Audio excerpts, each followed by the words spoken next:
Hello and welcome everybody back to the League of Ungentlemanly Warfare, and this is now the first episode of the construction guide for Anno 2070, a series that has been requested quite a lot, and now I'm actually going to do it.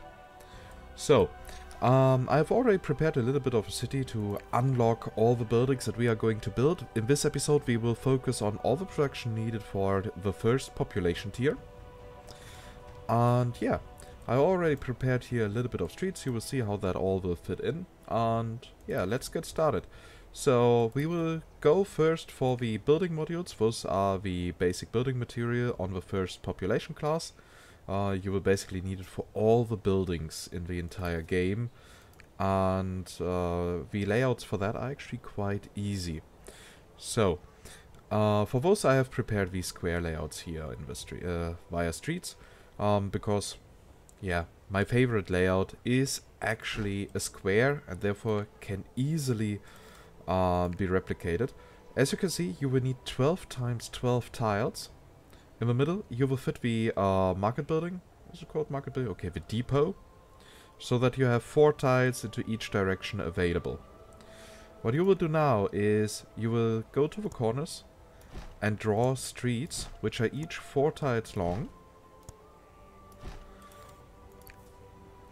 And then you are going to place the basalt crushers into the corners. Energy supply 4 of them. inadequate. Yeah, and we will focus on the energy after this. And since the ratio of this production is 1:1, so 1 basalt crusher can actually support 1 smelter, you can now fill in these gaps with smelters. I personally like it when they are rotated in a way that always the same direction is facing the depot. In my opinion, that just looks a little bit nicer. And we are going to do that a second time, because if you want to build quite large, like I usually do, 2 building layouts are actually the thing you're looking for, because that will definitely provide enough that you can constantly build, but also not too much. If you build like 3 or 4 layouts, then you will be very quickly stockpiling. Yeah, blah blah blah, shit on the eco balance. You will stockpile building modules quite fast. So for me, personally, 2 production layouts has always been the amount that I'm going for, unless I want to expand really fast, really quick. So, okay, now we have a basic material production, but the thing is, we are now, well, we don't have enough energy, resulting in a production loss in all our facilities. And for energy, we have that rectangle here. This layout actually does not have a space for a depot, and it also doesn't really need one. So first we are going to build here a rotary excavator. And 1 rotary excavator can actually supply 1 coal consuming plant, in this case the coal power plant. So we are going to build one here, 1 tile away. Connect that via road, and now we don't need a market building here, because the coal power plant will get its resources directly from the rotary excavator. And then we are going to mirror it on the other side.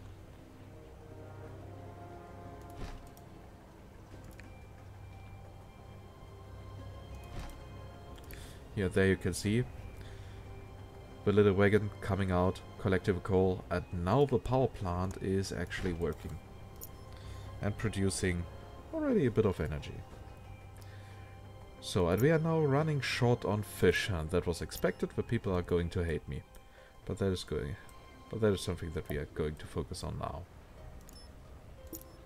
If we actually would have the tools for that. That puts me a little bit into a predicament, but it's nothing we can't solve, since those here are quite cheap. So, of course, fishermen's huts, it's quite easy. As in Anno 1404, you can basically place them everywhere along the coast. Though, as you can see here, your warehouse has a flying drone available. So you can actually build some facilities, some coastal buildings actually a little bit outside of the coast, in the water.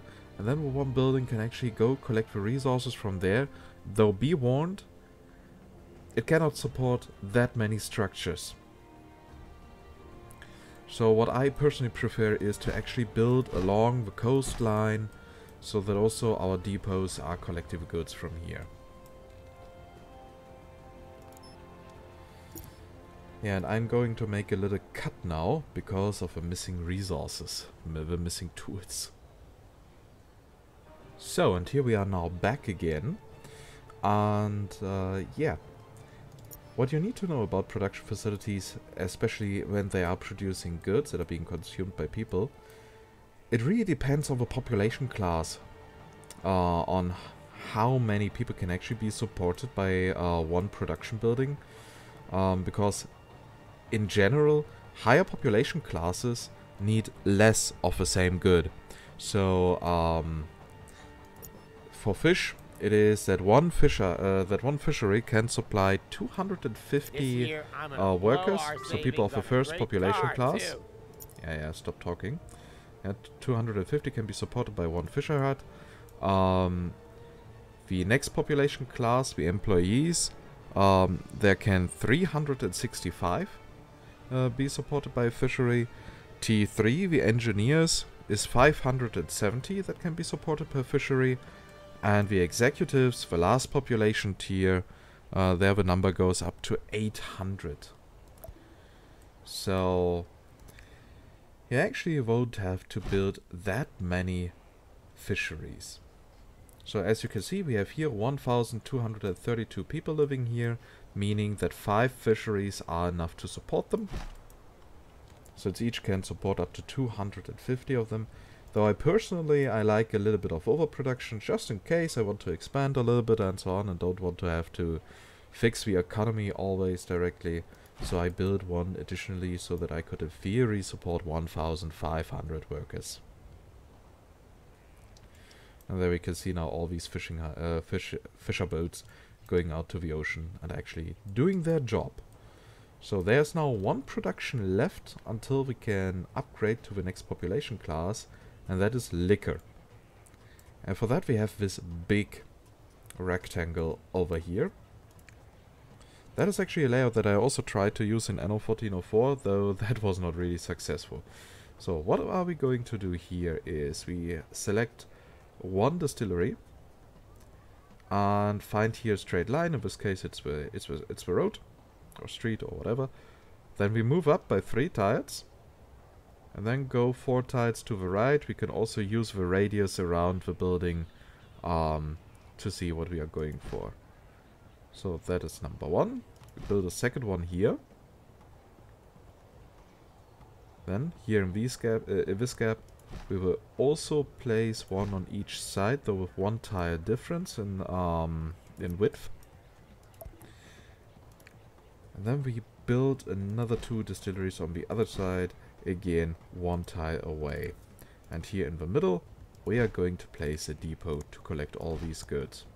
So in this layout we can actually fit 6 distilleries.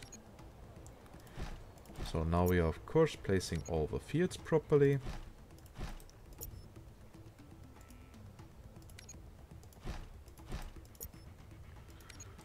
Also, distilleries are an agrarian production, which basically means they are being affected by the eco-balance of the game. That's just the number you can see here, especially when you're playing as Tycoon. Then you have the issue that most of your agrarian facilities are producing less resources than they usually could. So as you can see here, we are now at 96%. Meaning we have a little production loss, but it's not too heavy. Yeah, and here now the production works. So how many people can we actually support with one distillery?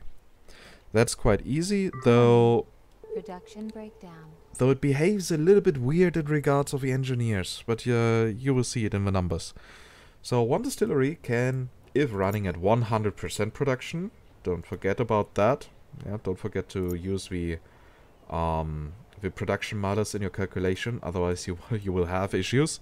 100% it can support 300 workers or 333 employees, or, and here's a weird one, 300 engineers. Apparently they like to drink a lot because depressing job or whatsoever. And up to 750 executives. So, since we now have 1,232 workers, these 6 are more than enough. We would usually produce We could usually support 1,800 workers, so we have a very huge overproduction. Even if we consider the production matters, then we would still be able to support over 1,700 workers.